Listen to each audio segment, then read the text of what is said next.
pues los acerque un poquito más a las patologías, ¿no? Brevemente ya dieron mi reseña. Yo hice cirugía general en el 2013 y desde que salí tuve mucho interés por la parte de pared abdominal y hernia. Tuve la oportunidad de entrenarme en el último año de la especialidad durante 2 meses en un hospital de la U de Chile, donde fui a ver exclusivamente hernias, y de ahí me dio más pasión por esta parte y pues cursos que uno toma de egresado, que le va agarrando más interés a las patologías, y actualmente pues yo creo que el 95% de mi práctica es hernias de pared abdominal. Sí, de pronto hacemos todavía algo de tubo digestivo, pero cada vez menos. Y pues no sé si como mensaje, si ustedes se proponen algo, seguramente lo van a lograr.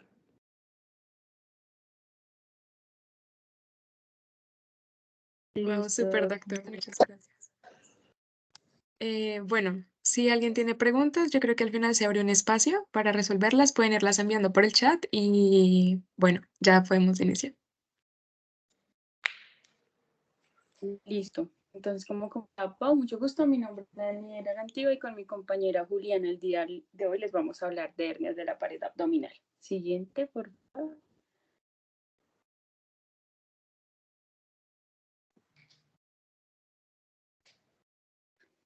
Listo. Entonces, este va a ser el orden en el que vamos a llevar a cabo la sesión. Primero vamos a hablar unos conceptos previos, pues muy importantes para tenerlos durante toda la charla y pues para estar ubicados.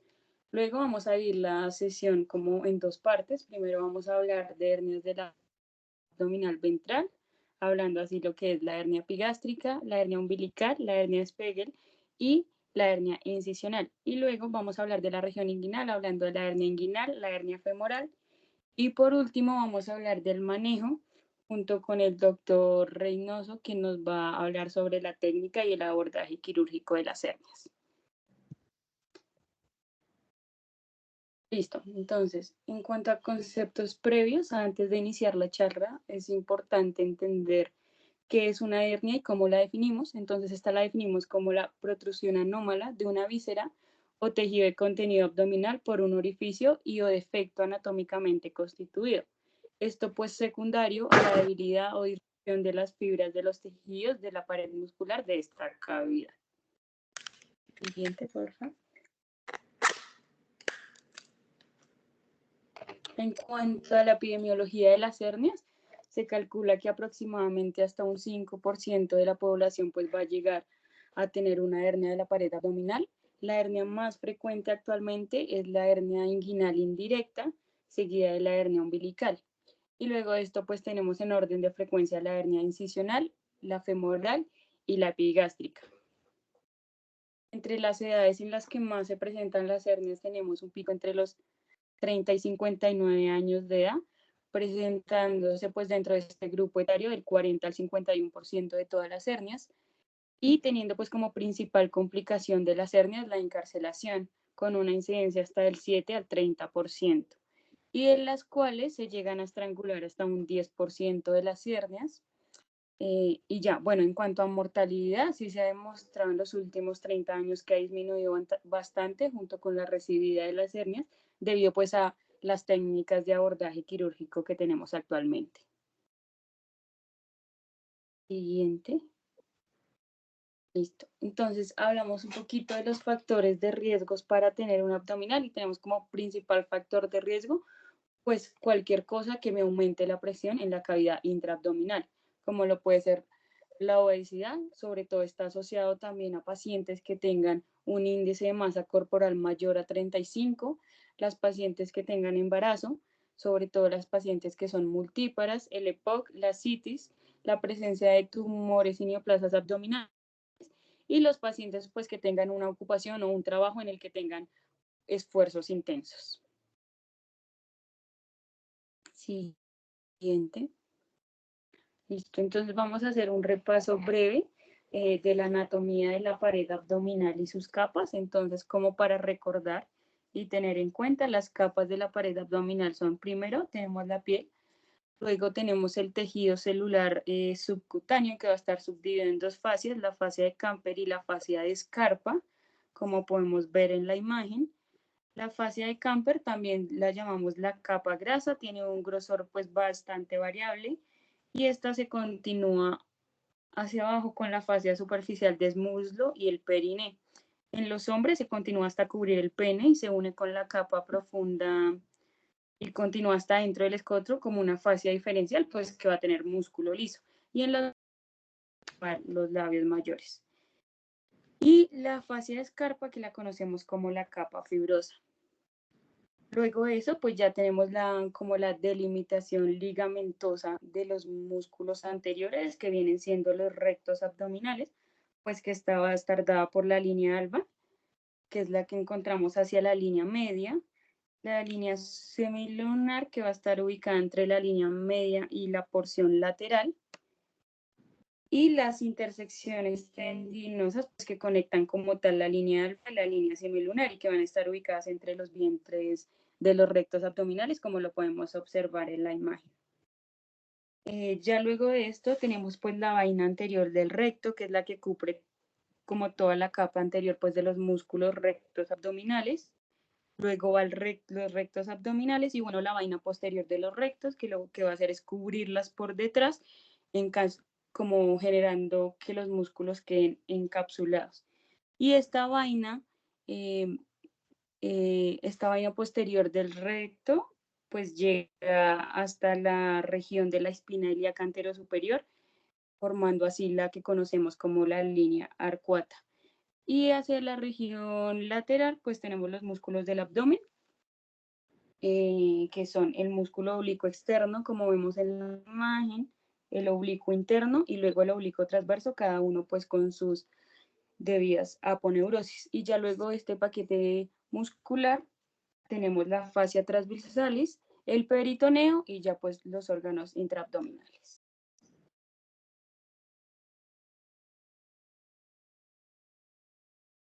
Listo. Entonces, ya teniendo en cuenta toda esta anatomía y las capas de la pared abdominal, es importante, ¿me escuchan?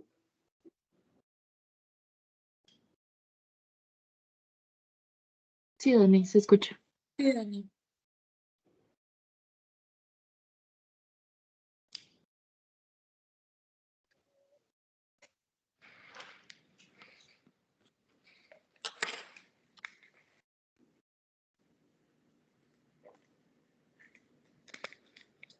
¿Aló, me escuchan? Sí, se escucha. Listo, sí. Perdón, se me fue la red. Bueno, entonces ya teniendo en cuenta las capas de la pared abdominal, vamos a pasar a hablar un poco de los componentes de las hernias.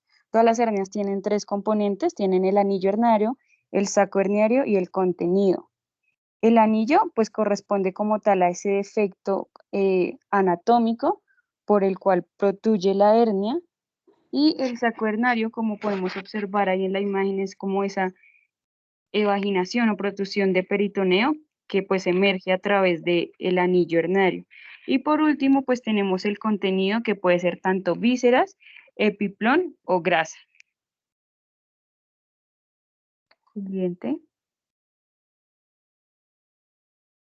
Listo, entonces, en cuanto a la clasificación de las hernias, es muy importante pues hacer el examen físico y clasificar las hernias tanto en reductibles como irreductibles. Entonces, dentro de las reductibles tenemos las hernias coercibles e incoercibles. Las hernias coercibles son aquellas que se reducen con la presión y pues que permanecen en la cavidad dentro de un lapso de tiempo.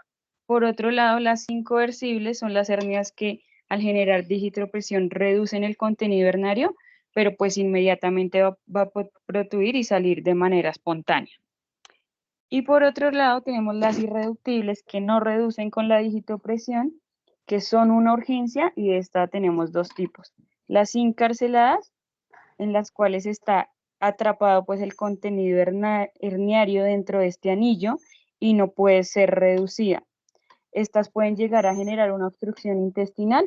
Sin embargo, cuando hablamos de una hernia encarcelada, aún tienen las asas intestinales pues la adecuada vascularización. Y cuando hablamos de una hernia estrangulada, es una hernia que está encarcelada, pero que ya está teniendo sufrimiento de asas, pues secundaria a una hipoperfusión de ese segmento, porque ya hay compromiso tanto vascular como nervioso, y ya el paciente pues puede llegar a generar una clínica un poco más específica, es decir, ya no solo el paciente que tiene la protusión y el dolor, sino que ya tiene una clínica de fiebre, leucocitosis, incluso en algunos casos de hiperlactatemia.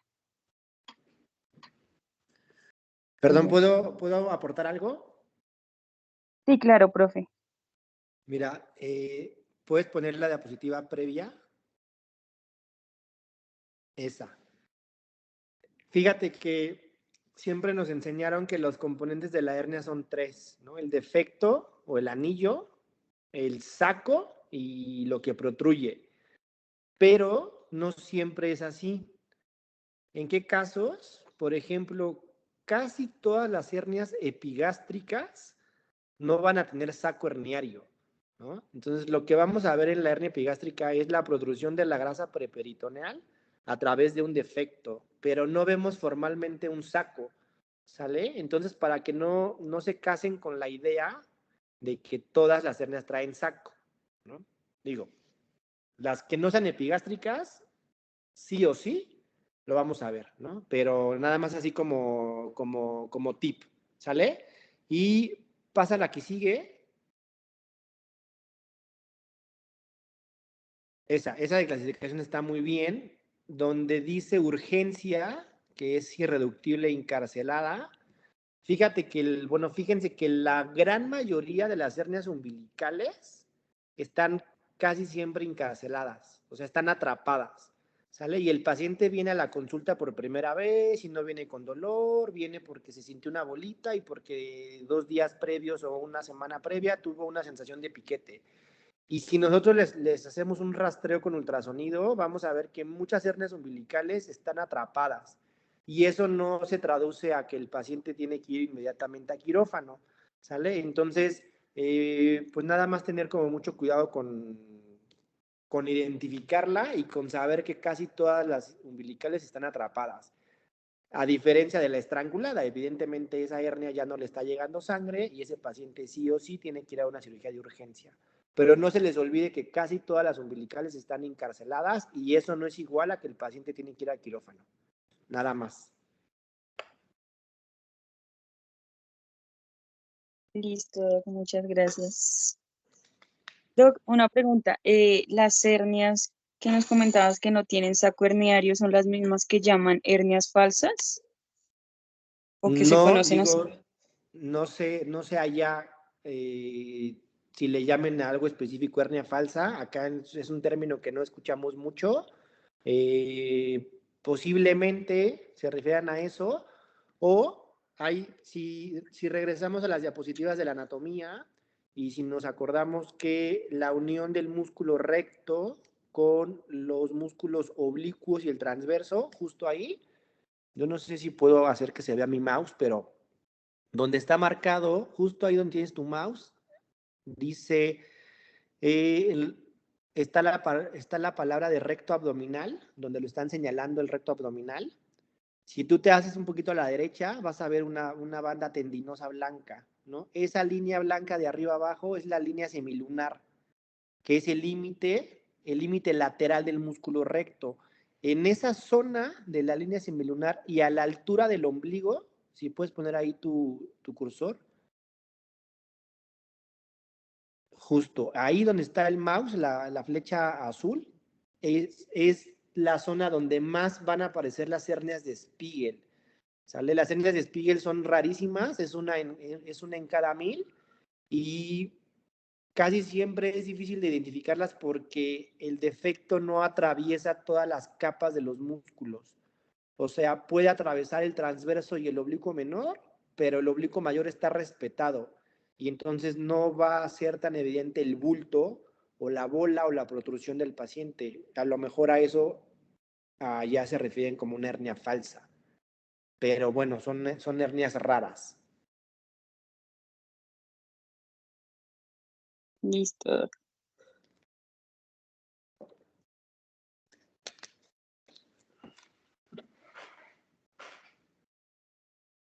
Eso, bueno, también dentro de los conceptos previos, pues es importante hacer la diferenciación entre evisceración y eventración, entendiendo eventración como una protrusión, pues por un orificio adquirido, generalmente por una cirugía previa, más comúnmente secundario a la parotomía, pero esta pues está cubierta por peritoneo. Mientras que en la visceración las asas intestinales no están cubiertas por el peritoneo y hay como tal una separación tanto de fascia como de peritoneo. Estas evisceraciones pueden ser contenidas o no, contenidas que están cubiertas solamente por la piel o no contenidas que ya no están cubiertas por la piel como lo vemos en la imagen.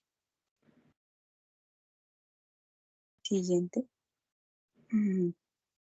Bueno, entonces, hablando un poquito de la hernia epigástrica, esta se produce a través de la línea alba y está localizada entre la apófisis sifoides y el ombligo. Es más frecuente en hombres con una relación 3:1 y la edad de presentación más frecuente es entre los 20 y los 40 años.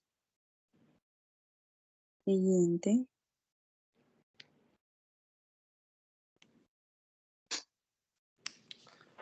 Perdón, ¿puedo aportar algo?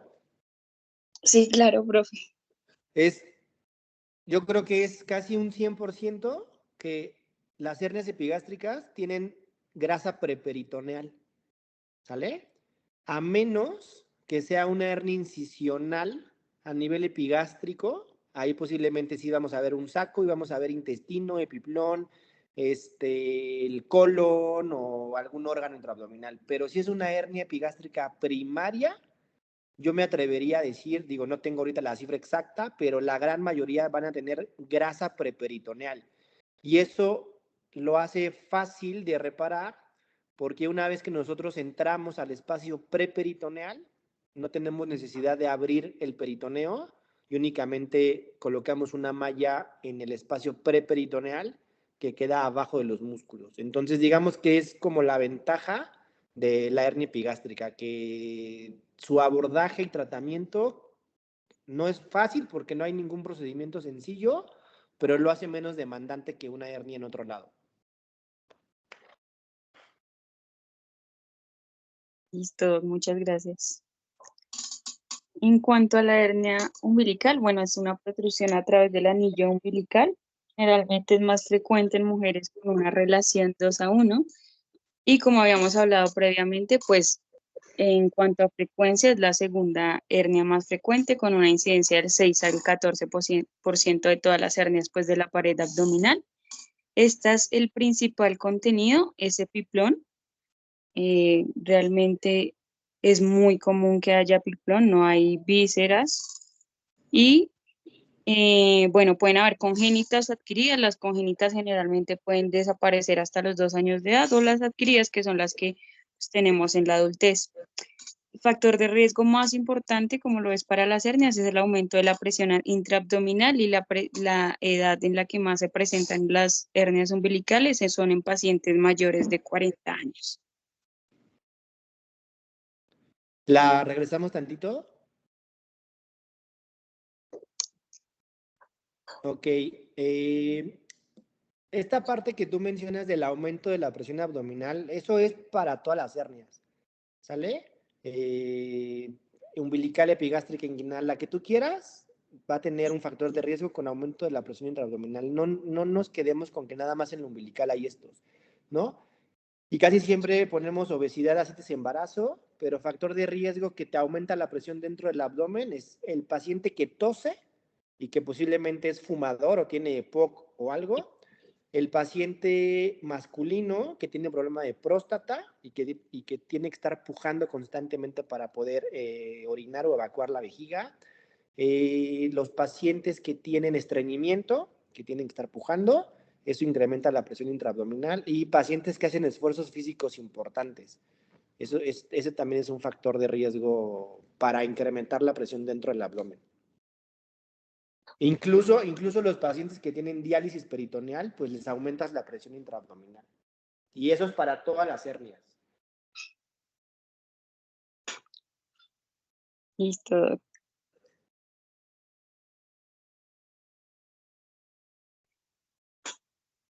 La hernia de Spiegel, bueno, como comentaba el doctor anteriormente, es la hernia que se ubica en la línea semilunar y pues es el efecto del músculo transverso del abdomen por fuera de la vaina de los rectos.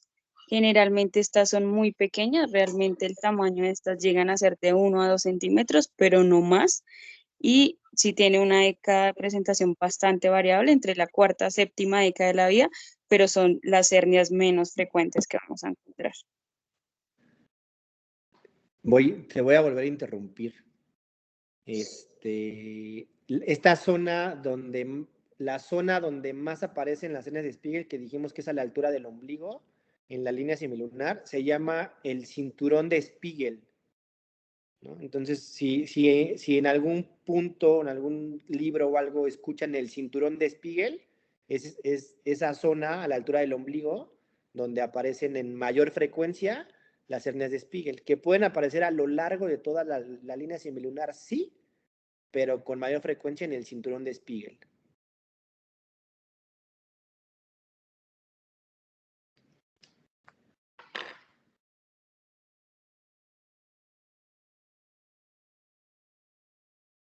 Bueno, entonces hablando como tal de la hernia incisional, entonces son aquellas hernias que se desarrollan por un fracaso de la cicatrización de una incisión en la pared anterior del abdomen posterior pues, a una cirugía. Entonces, esta lo consideramos como una hernia ventral secundaria, por lo que ya acabamos de decir que es secundaria a una cirugía. Las líneas de media son más frecuentes, por lo mismo de que se caracterizan por los agujeros de la paratomía. Son una complicación común de las incisiones de la paratomía y se dan por un incorrecto cierre de la pared abdominal. Tienen una incidencia del 5 al 15% en el primer año tras la laparotomía.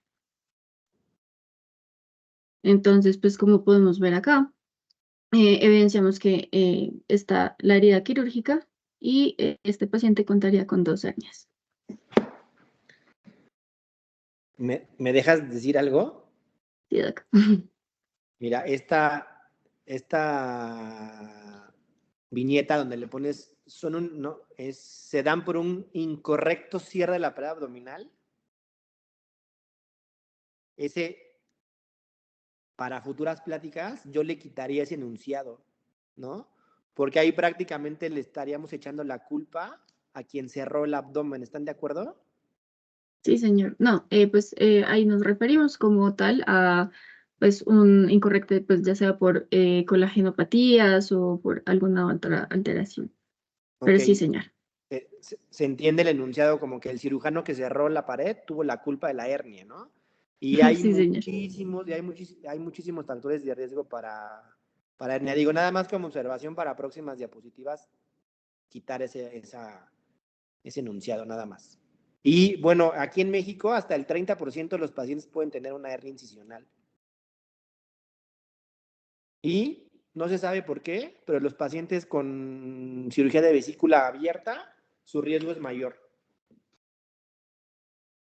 Listo. Muchas gracias. Entonces, bueno, de manejo vamos a hablar más adelante.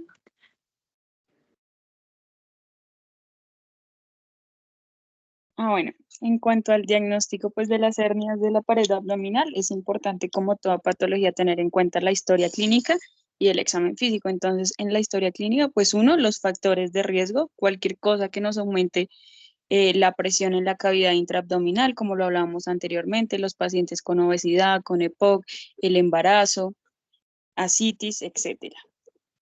Y pues la sintomatología frecuente, que lo más frecuente es que el paciente presente dolor en la hernia. En cuanto al examen físico, pues vemos la protrusión y como les había comentado anteriormente, identificar si es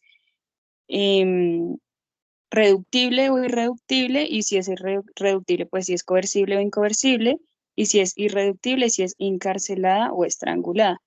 La gran mayoría de las hernias son detectables al examen clínico y pues se procede a la reparación en base a esto. Digamos que el diagnóstico es netamente clínico. Sin embargo, pues también hay un porcentaje de pacientes que su situación podrían limitar un poco el examen físico. Entonces, en esos casos nos podríamos ayudar un poco de imágenes diagnósticas, como lo pueden ser el ultrasonido, la resonancia magnética o el TAC. ¿Qué ventajas tienen las imágenes diagnósticas? Uno, pues que nos confirman el diagnóstico. Sin embargo, como habíamos dicho y aclaramos que es netamente clínico.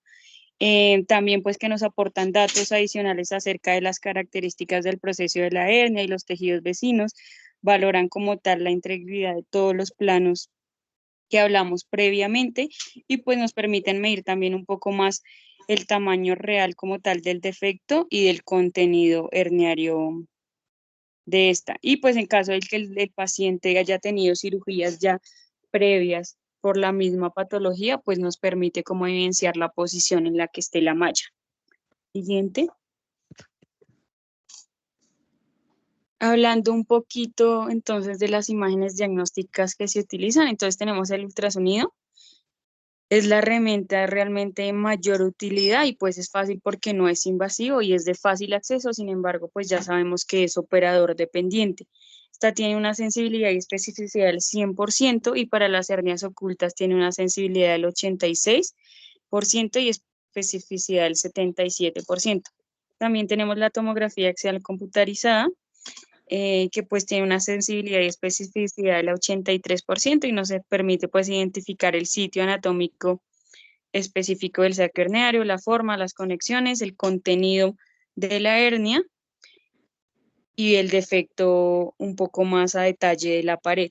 Y la resonancia magnética realmente tiene un poquito de superioridad en el contraste de tejido, sin embargo no es muy útil porque no es tan costo efectiva y tiene una sensibilidad y especificidad del 85% y del 94.5% en hernias que sí ya son visibles.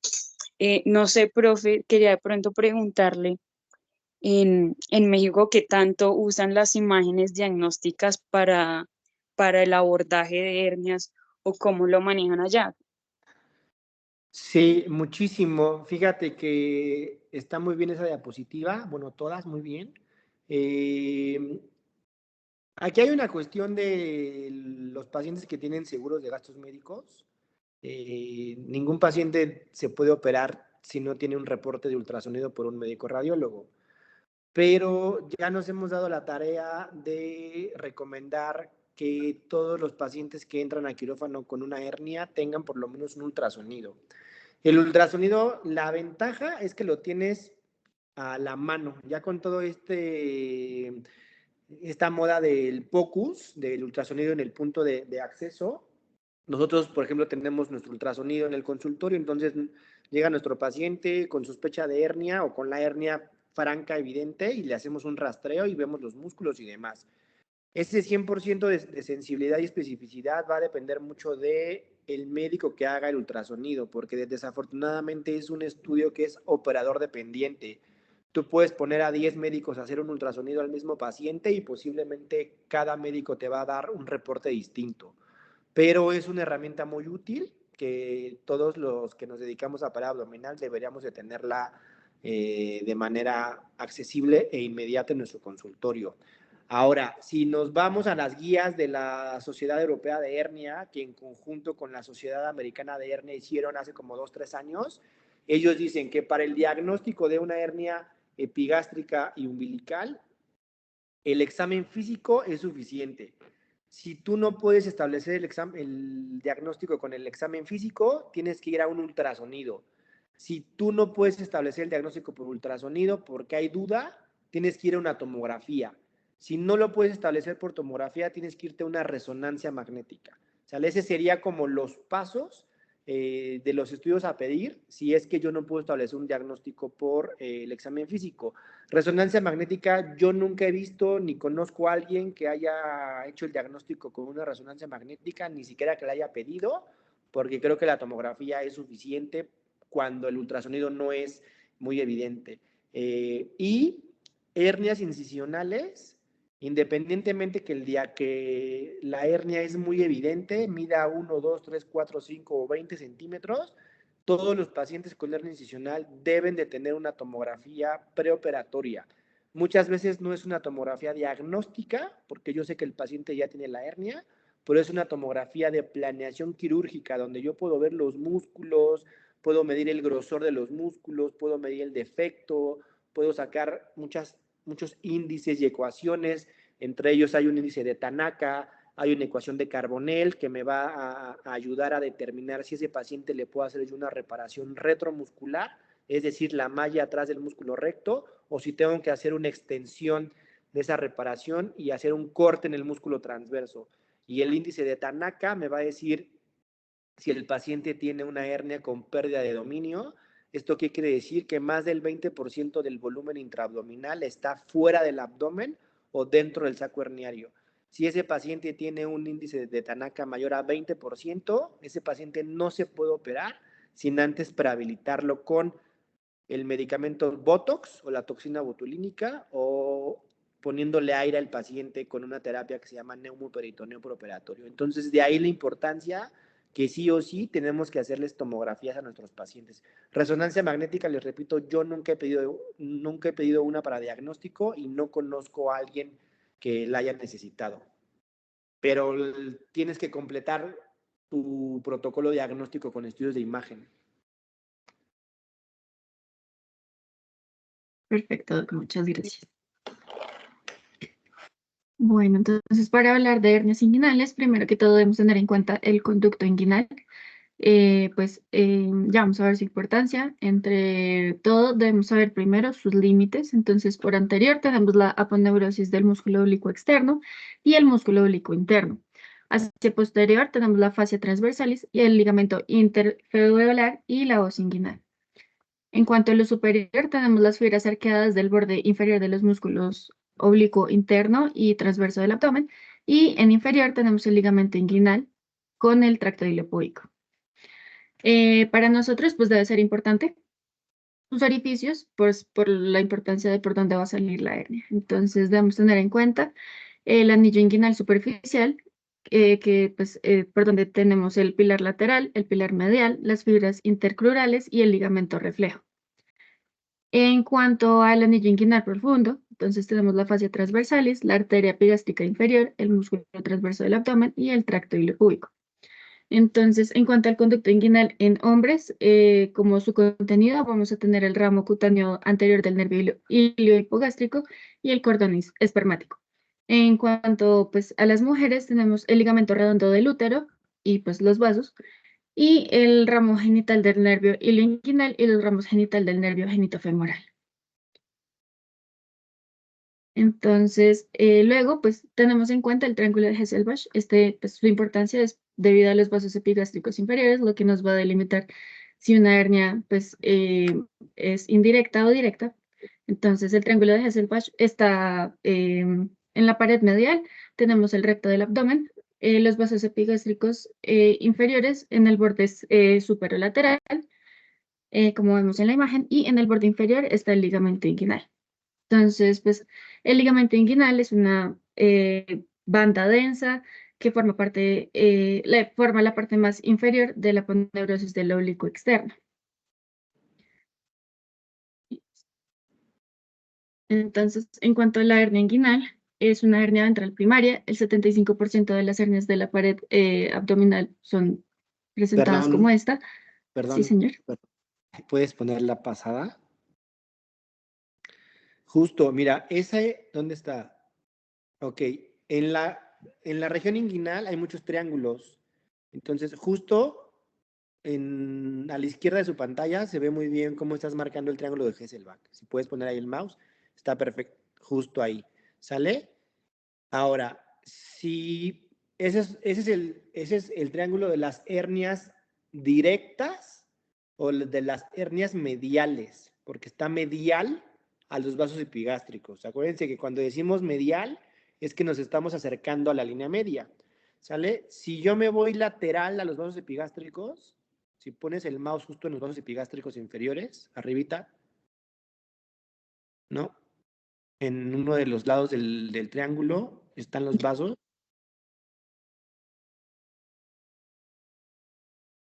Un poquito, justo ahí, justo. Si pones el mouse en medio de los vasos, ahí, y te vas a la derecha, ahí, justo ahí, esa es la zona de las hernias indirectas o las hernias laterales, ¿sale? Porque están lateral a los vasos epigástricos. Y luego tenemos otros triángulos que no se van a ver muy bien, pero tenemos el triángulo del dolor, tenemos el triángulo de la muerte y en el hombre y en la mujer tenemos el cuadrilátero fémur obturatriz, ¿sale? Y que si quieren yo luego les hago llegar ahí una imagen para que lo puedan entender un poquito más, porque esos triángulos y la anatomía en esa imagen que tenemos ahorita es básica para entender la reparación de la paroscopía. Nada más. Listo, muchas gracias. Entonces, continuando, las hernias inguinales pues hacen parte del 75% de las hernias de pared abdominal, teniendo como riesgo el 27% en hombres y 3% en las mujeres. Y debemos tener en cuenta que el 90% de aquellos pacientes que llegan a reparaciones de hernia inguinal son varones y el otro 10% restante pues son mujeres. En la incidencia en varones, pues tenemos 2 etapas de vida principalmente, entonces sería el primer año de vida, en donde tenemos que serían las congénitas, y después de los 40 años, en donde tenemos una incidencia de más de los 65 años, es de 13 por 1000 personas. En mayores de 75 años, el 65% de las hernias son inguinales, y el subtipo más común, como lo dijo el doc, es la inguinal indirecta.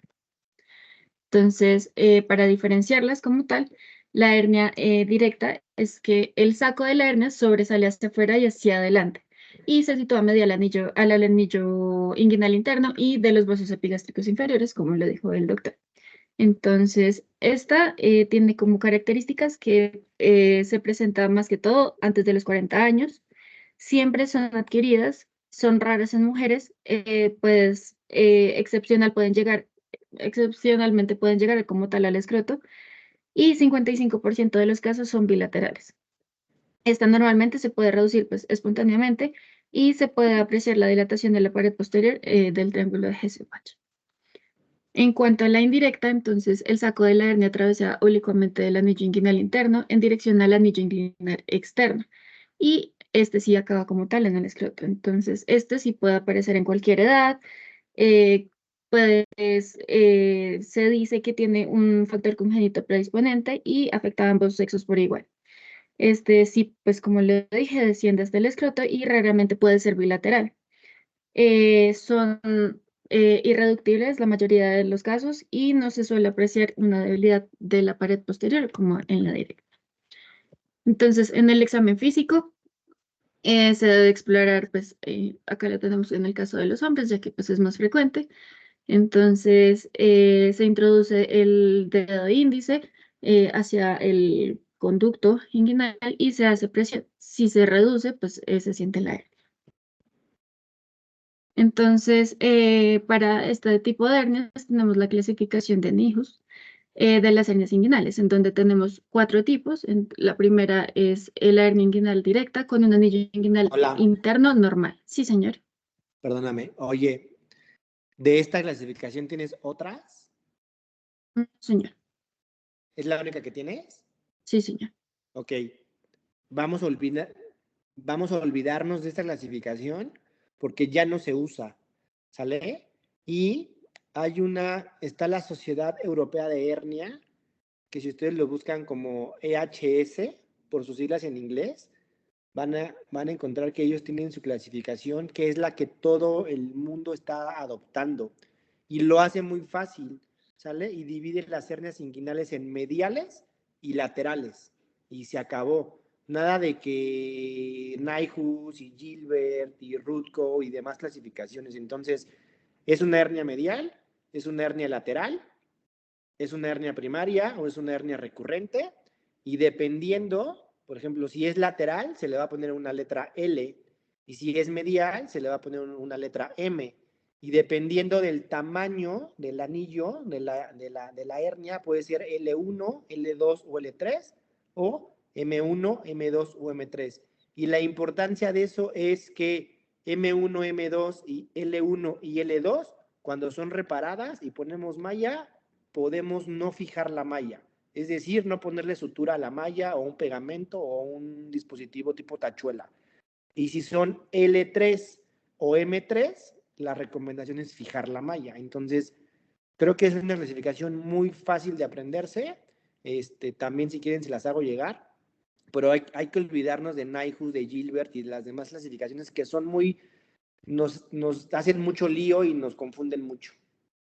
Listo, Doc, muchas gracias.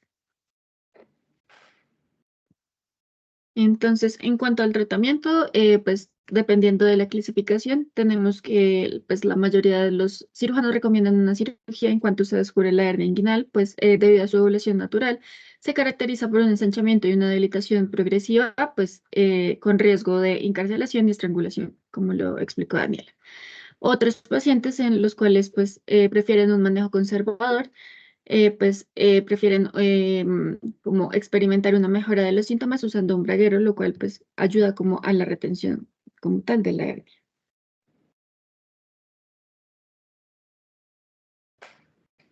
Entonces, en cuanto a las hernias femorales, debemos tener en cuenta primero el anillo femoral, el cual pues es una apertura proximal o abdominal pélvica del canal femoral. Entonces, debemos tener en cuenta sus límites. En anterior tenemos el ligamento inguinal, en posterior tenemos el ligamento y músculo pectíneo, en medial tenemos el ligamento lacunar y en lateral el borde medial de la vena femoral. Bueno, en cuanto al canal femoral, pues es un espacio cilíndrico que se constituye en un compartimento medial. Entonces, tenemos los mismos límites del anillo femoral y este se extiende de 1 a 2 centímetros dentro del músculo. Este contiene un tejido conectivo laxo, vasos linfáticos y ganglios linfáticos. Seguido de esto, debemos tener en cuenta el triángulo de Scarpa, el cual está situado en la cara medial de la parte anterior del muslo y pues igualmente tenemos sus límites. Entonces, en lateral tenemos el músculo sartorio, en medial el músculo abductor largo, en superior, o pues la base del triángulo, el ligamento inguinal, en el vértice tenemos, pues es continuo con el canal aductor. En el suelo del triángulo tenemos el pectíneo y el aductor corto medialmente y el iliopsoas pues en lateral. En cuanto al techo, pues tendríamos la fascia lata y la fascia superficial y pues la piel. La fascia lata pues recubre el triángulo femoral como tal y la abertura de la safena pues permite la entrada de los vasos linfáticos y pues de la vena safena mayor. Entonces, pues como tal, la hernia femoral pues protruye por esta abertura.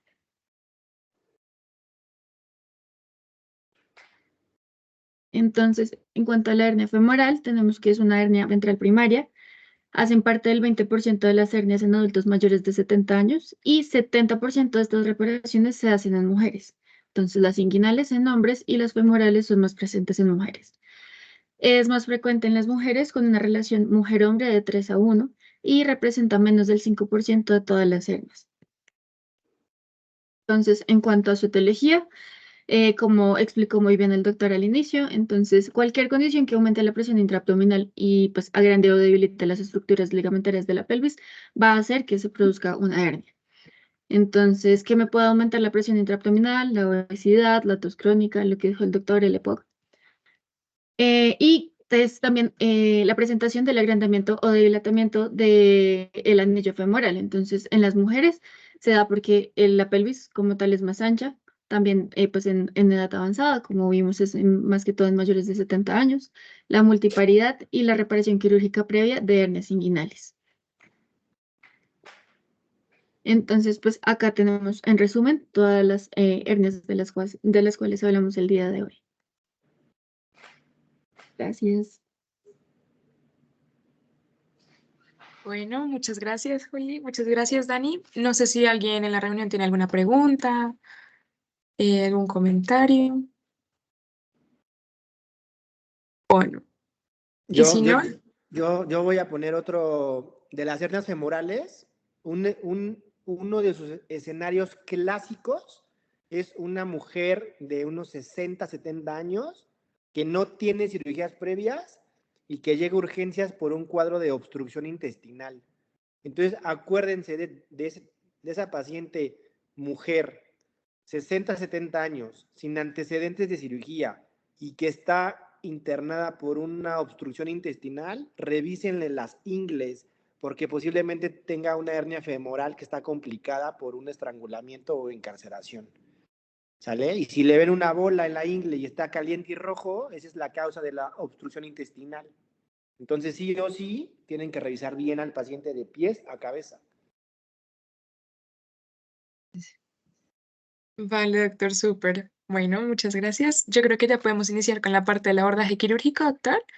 Sí, Entonces, dame 2 segundos, voy a hacer aquí unas conexiones en la computadora. listo, doctor, dale. Ahorita estoy con ustedes.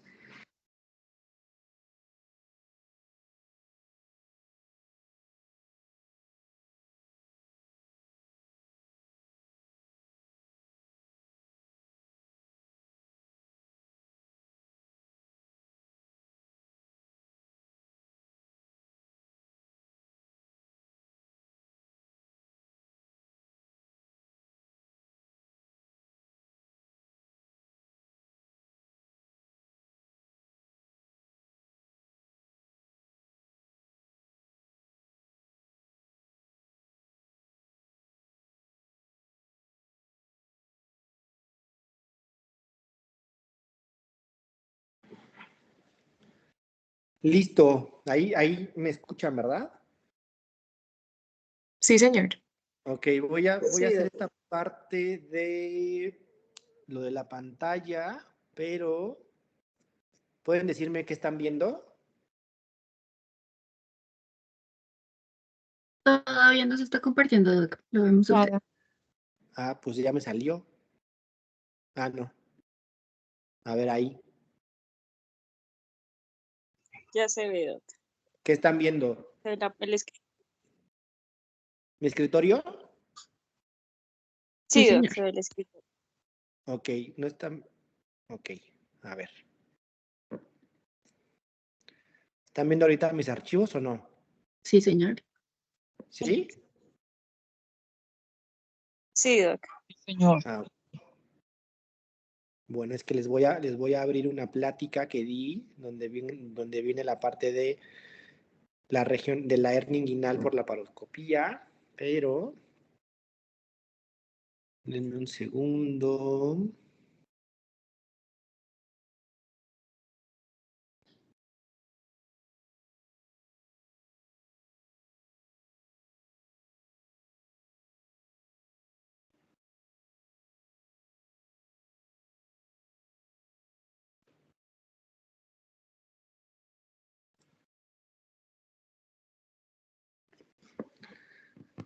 ¿Están viendo mis diapositivas?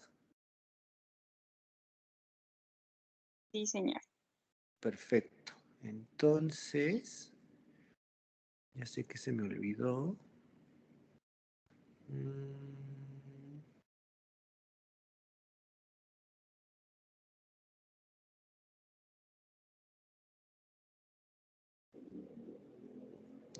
Bueno, eh,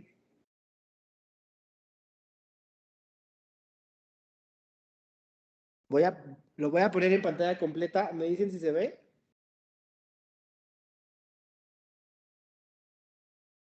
Sí, doctor. Ok, entonces, o sea, creo que tenemos muy poco tiempo para poder hablar como del manejo de las hernias y más cuando es un tema tan global, ¿no? Pero me voy a enfocar mucho a la técnica de la paroscopía, que está ganando mucho terreno en los últimos quizá 5 o 10 años. Eh, Hay dos técnicas laparoscópicas de hernia inguinal. Una se llama TAP, que es transabdominal preperitoneal, y la otra se llama TEP, que es totalmente extraperitoneal, de ahí sus siglas. Nos vamos a enfocar únicamente en esta técnica que se llama TAP. Voy a dejar correr muy breve el video y ahorita vamos a hacer como hincapié en los pasos de cada uno.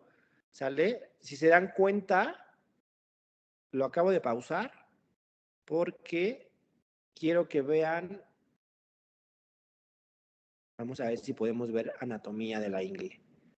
Entonces, ahí está en pausa. ¿Están viendo en mi mouse cómo se mueve? Sí, doctor, ahí se ve. Ok, ¿hay una forma en Teams que yo pueda pintar o no?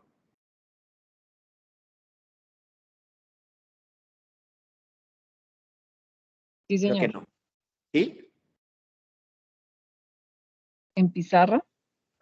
Ok.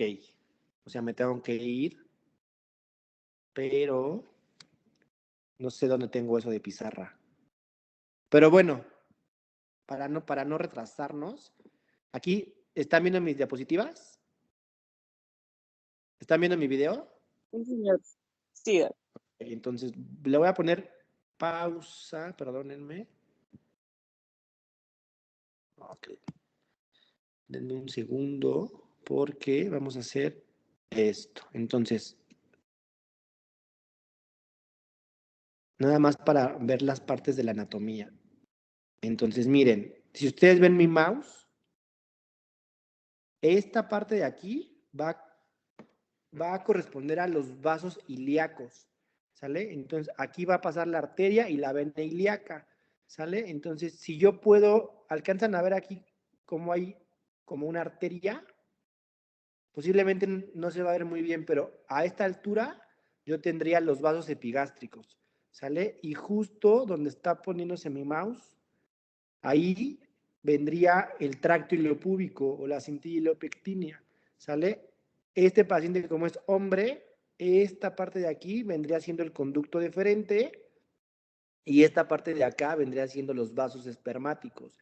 Entonces, los vasos espermáticos con el conducto deferente me van a formar el triángulo de la muerte, donde van los vasos ilíacos, ¿sale? Y luego los vasos espermáticos con el tracto ileopúbico y el peritoneo me van a formar el triángulo del dolor, que es donde van los nervios femoral, femorocutáneo lateral, ¿sale? Si aquí dijimos que vendrían los epigástricos, yo tengo de este lado medial las hernias directas o el triángulo de Hesselbach y lateral a los epigástricos las hernias laterales, ¿sale? Y más acá abajo yo tendría el fémur obturatriz, pero esto es lo que hacemos en la reparación de la hernia inguinal. Yo corto el peritoneo y le voy haciendo como una cortina o como una tela para que yo ahí pueda colocar la malla. Esa es la fascia transversalis, ¿sale? Esto que se vio como todo laxo, esa tela blanca que yo creo que todos logran identificar, que estoy aquí siguiendo con mi mouse. Si alguien me puede confirmar que sí se ve, esta tela blanca está perfecto. sí se ve.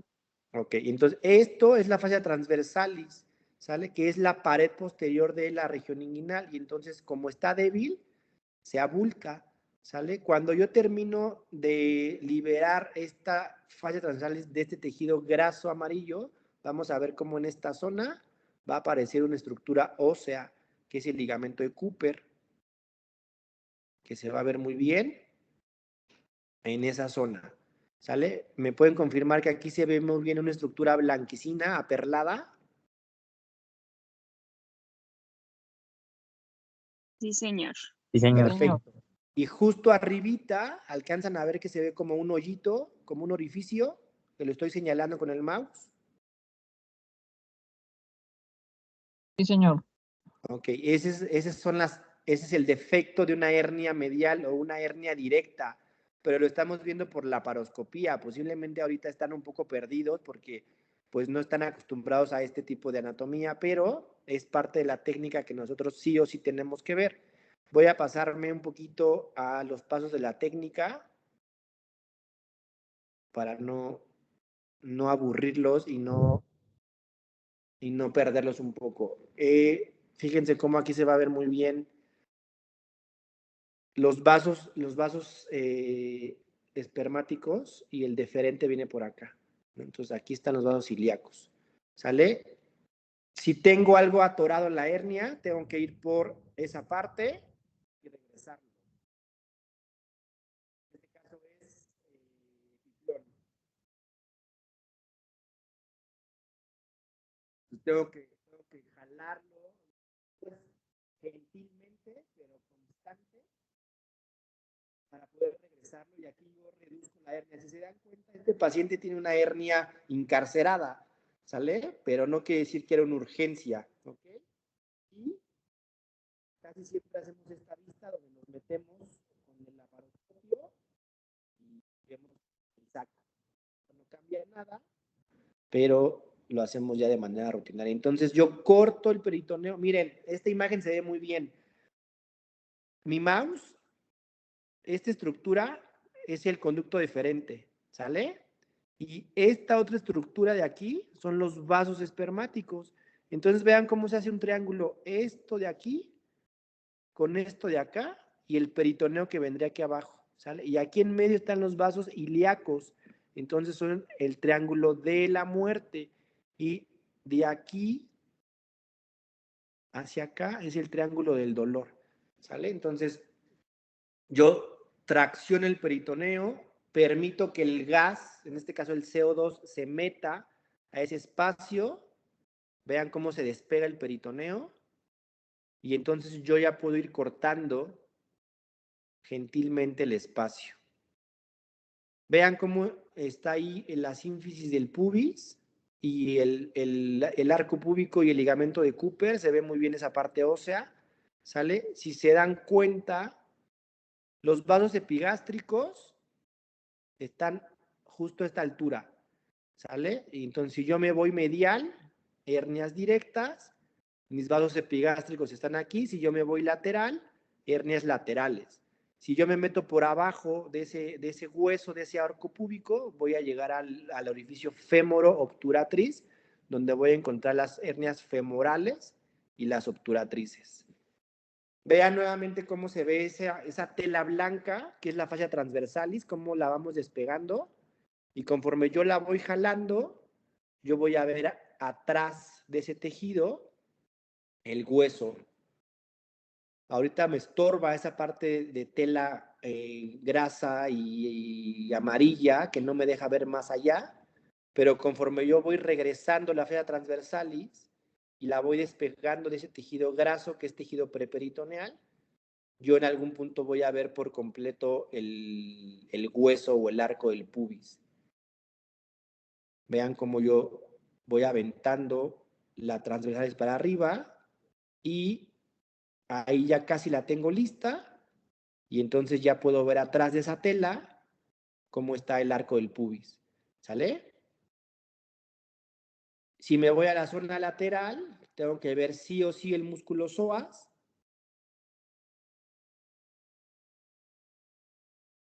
Justo ahí lo estoy viendo.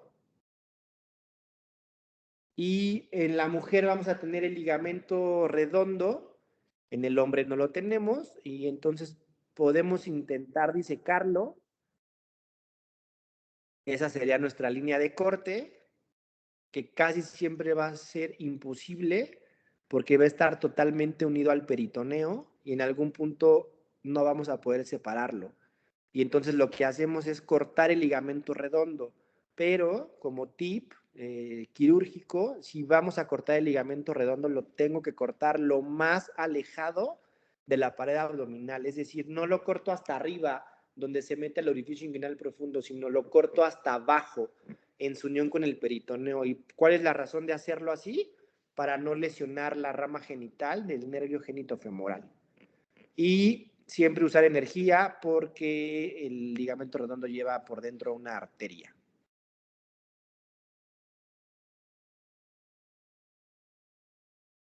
Aquí estoy en la parte final o en la parte de atrás. Hay un poco de sangrado, pero lo puedo controlar con energía.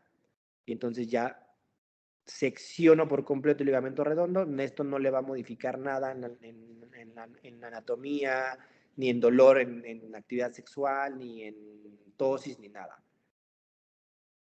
A diferencia del hombre, donde yo puedo disecar las estructuras del cordón espermático, van a ver en algún punto cómo se ve una zona blanca. Se los voy a poner en pausa. Creo que aquí se ve muy bien. Ahí se ve muy bien. Está en pausa. Vean cómo esta zona blanca, que si me lo confirman está perfecto. Sí, señor. Esto es la zona del saco de la hernia, ¿sale? Entonces yo tengo que, este saco yo lo tengo que hacer para acá atrás, ¿sale? Porque si no la malla no va a caber y la malla me va a chocar aquí y la malla no va a poder cubrir toda esta zona. Entonces, yo voy jalando y tengo que encontrar la punta de esa zona blanca, que es el saco herniario, para poder regresarlo, ¿sale? Vean cómo donde está mi mouse es como la punta del saco herniario y entonces ya se vino hacia atrás, ya no está estorbando la parte de acá adelante, ¿sale? Esto es lo mismo del ligamento redondo. Les voy a dejar el audio de mi video para que más o menos identifiquen un poco de anatomía, ¿sale?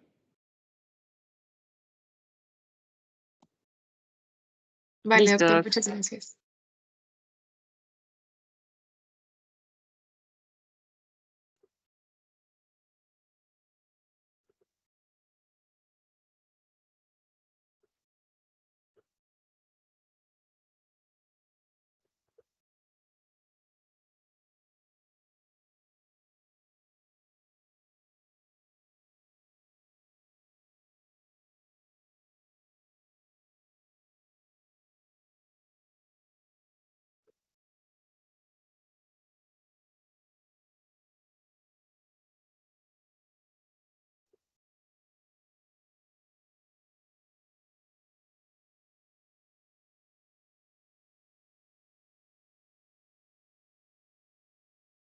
Ya les quité el audio, pero no sé si lo alcanzaron a ver. Aquí se ve muy bien el triángulo. Miren. Un poquito más atrás. Ahí se ve súper bien el triángulo. ¿Sale? Nada más que la pinza estorba un poquito, pero miren qué bonito se ve ahí.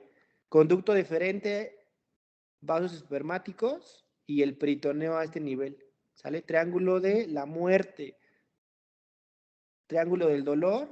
Acá está fémur obturatriz. Vean cómo en algún punto del video yo me meto abajo del hueso.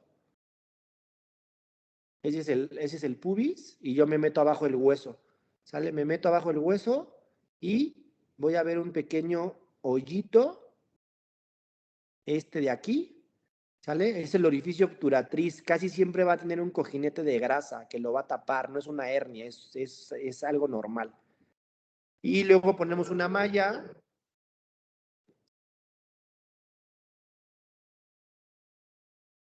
Y esa malla la tenemos que desdoblar para poder colocarla en ese espacio o en esa bolsa que hicimos en la reparación. Generalmente tienen que ser mallas de polipropileno, macroporo, peso medio o peso pesado, 80 a 100 gramos. Y tiene que cubrir todos los espacios que hemos disecado. Y si se dan cuenta, es una malla muy grande que prácticamente nos está tapando la zona de la hernia directa, la zona de la hernia indirecta, la zona de la hernia femoral y la zona de la hernia obturatriz. Entonces, prácticamente estamos cubriendo por completo todos los orificios potenciales de hernia.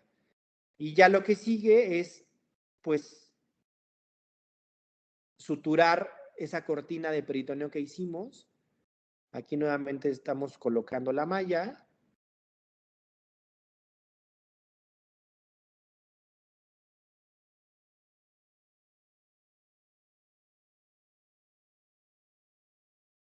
Hay una parte de la malla que se mete o que se tiende por abajo del ligamento de Cooper o del hueso.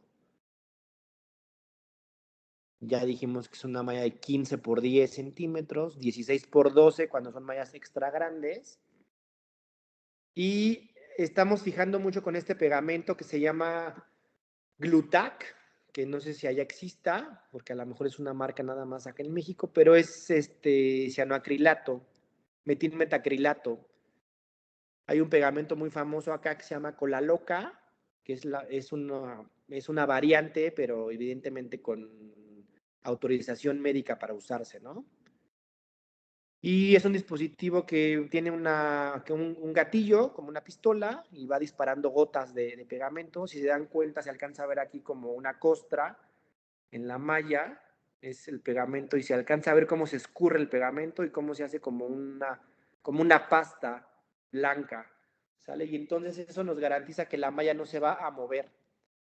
Y ya luego, ¿qué tenemos que hacer? Pues esa malla no puede estar en contacto con el intestino y entonces tenemos que cerrar esa cortina de peritoneo que se llama flap y entonces dejamos la malla fuera de la cavidad abdominal y no va a formar ningún tipo de adherencias y no le va a hacer daño al peritoneo.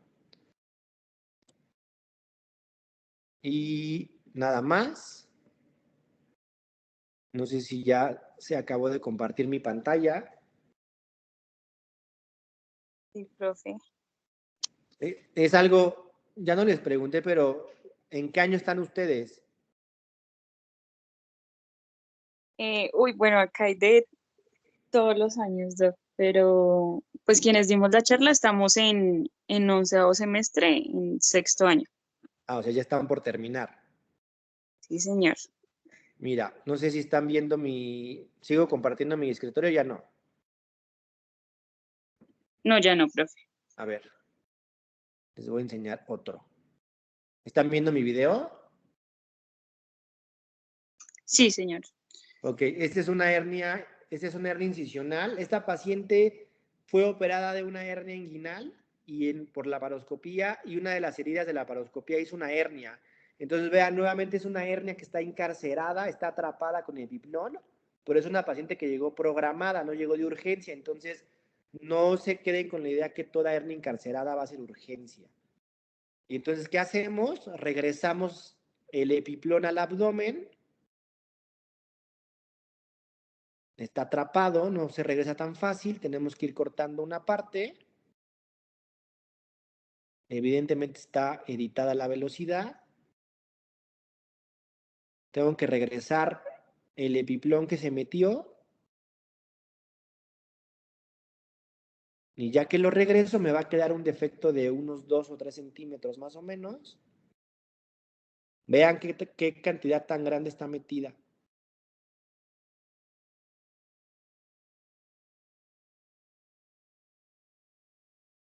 De hecho, tenía de los dos lados la hernia. Y luego, pues hacemos exactamente lo mismo. Cortamos tejido de peritoneo. Esto ya lo vieron. ¿Sí están viendo, verdad?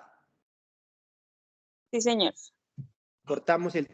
Liberamos por completo la hernia, nos queda un hoyito de unos 2 centímetros y luego le tengo que hacer casi lo mismo que hice en la zona inguinal. Es la misma técnica transabdominal preperitoneal, pero es una TAP ventral. En vez de ser una TAP inguinal, es una TAP ventral para hernias de línea media o laterales. Y le voy haciendo esa bolsa a la malla para que yo pueda colocar la prótesis. Evidentemente el defecto de la hernia yo lo tengo que cerrar y entonces utilizo esta sutura que es una sutura, si no me equivoco, es una sutura barbada que tiene como unas barbitas para que no tengamos que hacerles nudos y si no lo tenemos pues le hacemos un nudo común y corriente. Entonces a pesar de que es una sutura, un defecto pequeño, siempre hay que cerrarlos. Esta sutura no es la que les había dicho inicialmente, pero no hay ningún problema porque estamos logrando el cierre del defecto. Y luego yo le hago los nudos. Ya tengo el orificio de la hernia cerrada, pero le tengo que poner una malla porque la voy a reforzar. Si se dan cuenta, es una malla de un tamaño muchísimo más grande que el hoyo de la hernia, porque hay un concepto en cirugía de hernia que se llama solapamiento, o en inglés se llama overlap, que es la cobertura que yo le tengo que dar alrededor del defecto que estoy cerrando, y por lo menos tiene que ser de unos 5 o 6 centímetros. Entonces, si yo tengo una hernia de 2 centímetros, necesito una malla de por lo menos 7 centímetros para darle una cobertura adecuada al defecto. Y luego nos fuimos con una hernia del lado derecho, o sea, tenía la misma hernia, pero del otro lado. Justo estas dos heridas fueron de las pinzas que se utilizaron para la laparoscopía. Evidentemente aquí está un poquito más más difícil porque hay más fibrosis, pero el mismo concepto. Tengo el orificio, lo cierro. Vean que esta sutura no le estoy haciendo nudos. Es una sutura barbada que solita se ancla y no se regresa. Por allá le hice otro hoyito y exactamente lo mismo, una malla grande y luego cerramos ahí el peritoneo. Vean cómo hay más hoyos de lo normal por la manipulación, pero una misma sutura es suficiente para cerrarlo. Y pues no sé si quieran, yo con mucho gusto podemos platicar quizá en otra sesión de inguinal abierta y de diástasis de rectos y reparaciones y les puedo mostrar más videos. Porque pues, nos podemos echar aquí 2 o 3 horas más, ¿no? Sí, profe, perfecto. Entonces, nosotros cuadramos para otra sesión. Me parecería perfecto.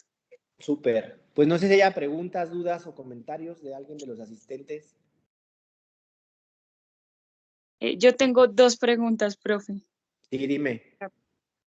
Uno es que, bueno, yo sí tenía de pronto el concepto de que una hernia encarcelada y estrangulada siempre eran una urgencia, pero ya que tú nos mencionabas que pues que hay que tenerlo en cuenta que no, entonces, ¿cuándo sí serían una urgencia y tengo que pasar directamente el paciente a quirófano? Por ejemplo, si tienes un paciente que tiene una hernia inguinoescrotal de 5 años de evolución, esa hernia inguinoescrotal está encarcerada y en 5 años no ha sido una urgencia y no lo va a hacer. ¿Cuándo sí va a ser una urgencia? Cuando ese mismo paciente ya tiene mucho dolor, ya le impide hacer sus actividades diarias y dolor en la mañana, dolor en la tarde y ya no puede aguantar ni tolera nada, ¿no? En ese paciente. Ahora, el paciente que hace un evento abrupto, agudo, en el que él siente que algo se le botó y que siente una bolita que no se regresa, ese paciente seguramente va a llegar a urgencias por dolor. A ese paciente se le va a hacer un ultrasonido y te van a reportar que tiene una hernia umbilical o inguinal con contenido de intestino o epiplón parcialmente reductible. Ese paciente tiene una hernia inguinal o umbilical encarcerada y que va a quirófano. ¿Sale? Es como lo podemos definir como el evento agudo que detonó, en este caso sería el dolor. Pero si tienes un paciente que ya tiene mucho tiempo con la hernia, pues no, ese encarcelamiento no es una urgencia. No sé si quedó claro. Sí, doc, perfecto. Y el otro escenario es que el paciente con una hernia encarcerada se complique con estrangulamiento.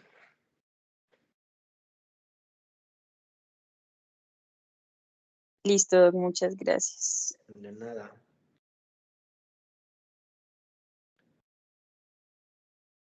Ah, y la otra era como cuando consideran un abordaje abierto o realmente ahora solo hacen laparoscópico.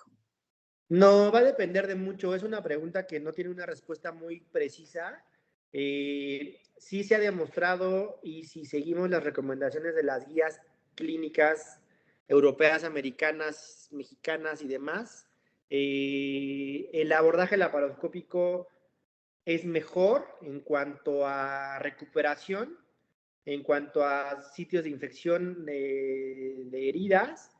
En cuanto a costos, es un poquito más cara, pero la tendencia es hacer mínima invasión, ¿no? Si tienes una mujer joven con una hernia femoral o inguinal, la guía recomienda repararlo por laparoscopía.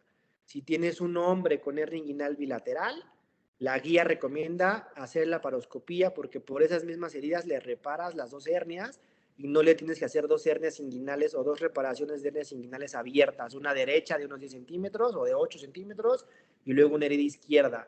Sale que esa es la técnica de Lichtenstein. ¿De qué depende? De si yo como cirujano estoy entrenado y conozco y sé hacer laparoscopía, lo voy a hacer.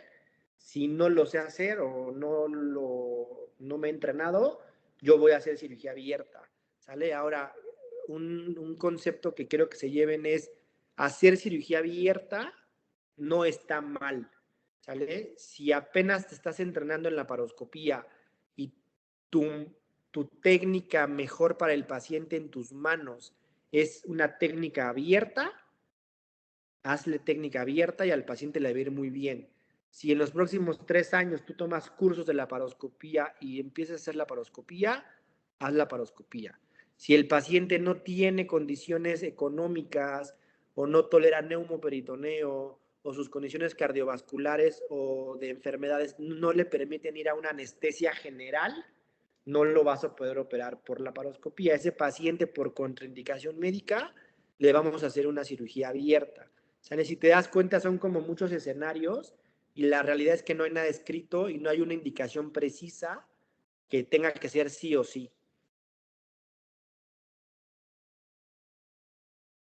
Listo, Doc. Juan Felipe tiene la mano levantada. Sí, buenas noches, doctor. ¿Cómo está? Mucho gusto. Una pregunta. ¿Usted qué opina de usar los tackers para la fijación de la malla? Sí, Felipe, muchas gracias. ¿De qué año eres tú? Soy de 7º año, doctor, ya casi me gradúo. ¿Y dónde escogiste, en dónde viste lo de los tackers? Lo vi en varias clínicas aquí en Bogotá. Ok. Fíjate que hay una tendencia a fijar la malla de forma atraumática, o sea, sin provocar un traumatismo a la pared abdominal. De ahí el pegamento, ¿sale? Pero hay muchos estudios que han comparado dolor crónico con uso de tackers, comparado con no tacker o pegamento, y la realidad es que no hay tanta diferencia. ¿Cuál es lo importante? Si tú sabes dónde vas a poner el tacker, que no pasa un nervio por ahí, ese paciente no te va a dar problemas, ¿sale? Pero si tú no conoces la anatomía y le pones 8, 10, 20 o 30 tackers, tenlo por seguro que uno de esos va a quedar atrapando un nervio y le va a dar dolor. Pero la recomendación y la tendencia actual es utilizar pegamentos. Listo, doctor, muchas gracias. Sí, y agrego, si vas a utilizar tackers, que sean tackers absorbibles, ¿sale? Y no los de titanio que quedan permanentemente ahí.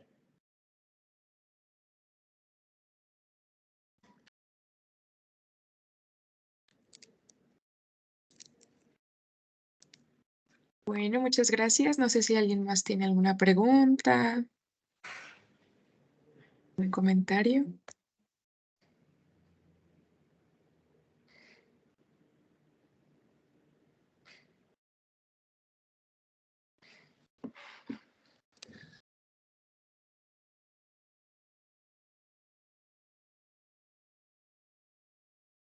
Creo que no, Pau.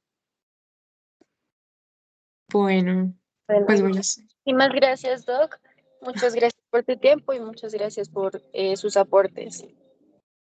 A ustedes, muchas gracias por invitarme. Estoy muy agradecido. Espero que haya sido de mucho provecho la charla. Espero que no se hayan enredado ni perdido mucho con los videos, pero con todo gusto luego podemos hacer una sesión de anatomía posterior. Y estoy a sus órdenes para cualquier actividad que deseen les apoye. Listo, Doc. Muchísimas gracias. Gracias por todo, doctor. A ustedes, buen día. Gracias. Gracias, doctor. Bye.